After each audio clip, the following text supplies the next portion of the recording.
When Allah wants you to get something, to achieve something, or to give you something, nobody can stop it.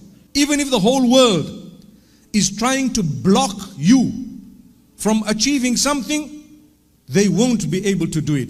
وَاعْلَمْ أَنَّ الْأُمَّةَ لَوْ اجْتَمَعَتْ عَلَىٰ أَنْ يَنْفَعُوكَ بِشَيْءٍ لَمْ يَنْفَعُوكَ إِلَّا بِمَا قَدْ كَتَبَهُ اللَّهُ لَكَ. Or لَنْ يَنْفَعُوكَ إِلَّا بِمَا قَدْ كَتَبَهُ اللَّهُ لَكَ. If the whole nation gets together to benefit you, they won't be able to benefit you except with that which Allah has written for you. And the opposite also is in the same hadith. The Prophet Muhammad sallallahu alaihi wasallam is telling us that if the entire ummah, the whole nation, gets together to harm you, they will never be able to inflict any harm upon you unless Allah has written it against you.